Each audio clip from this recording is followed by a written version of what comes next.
Olá! Neste último vídeo, a gente vai conversar um pouquinho sobre o método de Vollard, que também é um método utilizado em titulometria de precipitação. Esse método, né, de volumetria de precipitação, ele é conhecido também como uma titulação de retorno. O que é uma titulação de retorno? É uma titulação chamada de titulação indireta. Isso significa que o titulante ele não vai reagir diretamente com o nosso analito, mas com alguma substância que antes vai reagir com o analito. Então, ele vai reagir com excesso de algum componente que nós conhecemos as informações a respeito dele. Então, vamos ver como que isso funciona. Na prática, nós podemos utilizar o método de Vollard para a determinação de qualquer haleto. Neste caso específico da videoaula que vocês assistiram do professor Everton Boturin, nós tínhamos ali a determinação de íons brometo através do método de Vollard. Então, vamos entender o princípio desta técnica. Inicialmente, foi pego uma amostra que continha brometo, tá? Foi pego ali 10 ml de uma amostra com brometo e a ela foi adicionado 10 ml também de uma solução de nitrato de prata padronizado, que foi aquele que nós padronizamos anteriormente, né, que tinha como concentração um valor de 0,104 mol por litro. Então, vamos pensar inicialmente o que acontece aqui. Quando a prata, né, os íons prata reagem com os íons brometo, o que nós temos aqui é a formação de um sólido, né, de um precipitado de brometo de prata. Então, nós vamos adicionar aqui um excesso de prata a essa amostra contendo íons brometo. Um excesso conhecido. Então, o que vai acontecer? Todo o brometo que estava ali na reação, ele vai ser consumido formando brometo de prata.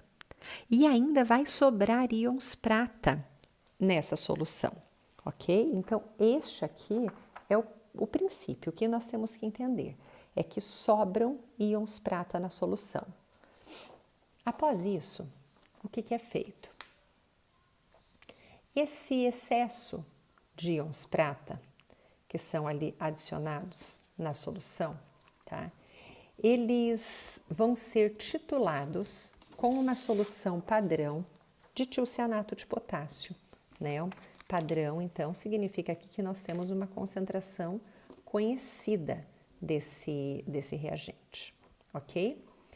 Então, nós vamos adicionar, deixa eu colocar uma aguinha aqui porque não tá parando, né?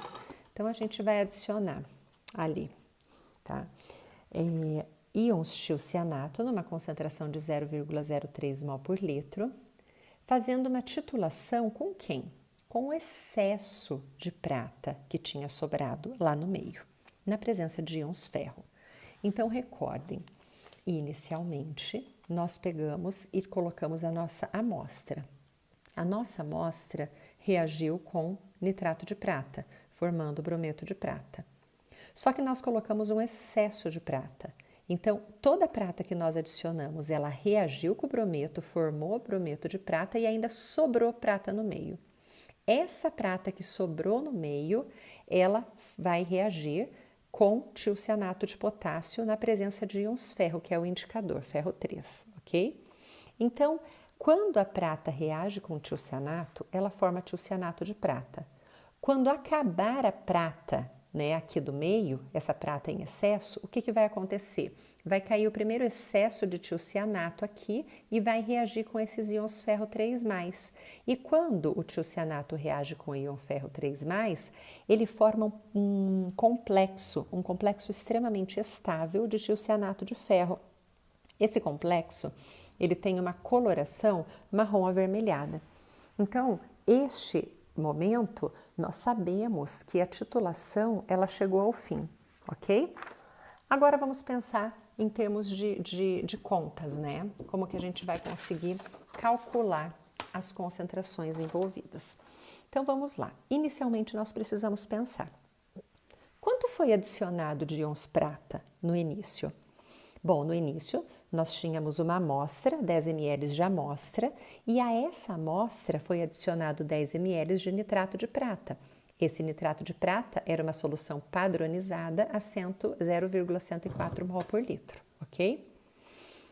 Então, a quantidade de matéria de íon prata é facilmente calculável multiplicando a concentração pelo volume. Então, nós temos aqui que, inicialmente, a concentração de íons prata que foi adicionada à amostra foi de 1,4 vezes 10 a menos 3 mol. Legal. E quanto de íon tiocianato foi utilizado para poder reagir com todo o excesso de íon prata na titulação, né? Nessa parte aqui, ó, tá? Nessa titulação aqui. Quanto de tiocianato, né, foi utilizado para neutralizar toda essa prata aqui que estava em excesso? Bom, para a gente poder calcular isso, nós precisamos saber qual foi o volume de tiocianato que foi gasto em cada uma das titulações, certo? Então, os 3 volumes, né, estão aqui em cada uma das tréplicas, né? Foi feito aqui então em triplicata. Então, nós temos um volume médio de 14,48 ml. A partir desse volume médio gasto de tiocianato de sódio, o que nós podemos encontrar?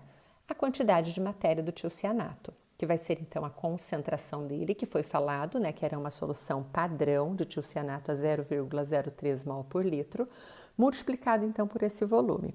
E aí nós encontramos que a quantidade de matéria de íons tiocianato é igual a 4,344 vezes 10 a menos 4 mol de tiocianato. Como a relação estequiométrica entre tiocianato de prata é 1 para 1, né, então nós podemos afirmar que a quantidade de matéria de íons tiocianato é igual à quantidade de matéria de íons prata. Logo, a quantidade de matéria de prata em excesso é exatamente essa, 4,344 vezes 10 a menos 4 mol por litro. Ok. Então, se no início da reação nós tínhamos 1,04 vezes 10 a menos 3 mols de íon prata, que foi adicionado a uma amostra que continha brometo, e após essa prata reagir com os íons brometo, ainda sobraram 4,344 vezes 10 a menos 4 mol de íon prata, então nós sabemos que a quantidade de matérias de íon prata que reagiu efetivamente com os íons brometo para formar o brometo de prata foi do quê? A diferença entre elas, ok? E a diferença entre elas nos dá uma quantidade de matéria de 6,056 vezes 10 a menos 4 mol de íon prata. Acontece que o íon prata, ele reage estequiometricamente com os íons brometo em uma quantidade de 1 para 1. Consequentemente, a quantidade de matéria de íon prata é igual à quantidade de matéria de íons brometo. Então, qual é a concentração de íons brometo na amostra? Bom, uma concentração, né, a gente calcula com o número de mols em relação ao volume, né? Então, a quantidade de matéria que nós encontramos de íon brometo foi de 6,056 vezes 10 a menos 4 mol, enquanto no volume foi falado inicialmente que uma amostra de 10 ml de brometo foi analisada. Então, a nossa amostra de brometo, né, o brometo estava contido onde? Nos 10 ml aqui. Então, eu vou colocar aqui, né, a quantidade de matéria 10 a menos 3, né, de volume aqui só para passar para litro, e eu vou encontrar que a concentração do íon brometo, então, é 0,06056, que é aproximadamente 0,06 mol por litro, mas eu posso também transformar isso aqui em grama por litro, multiplicando pela massa molecular. E aí eu vou chegar ali numa quantidade de brometo de 4,84 gramas por litro. É isso, pessoal. Espero que vocês tenham entendido. Qualquer dúvida, podem entrar em contato.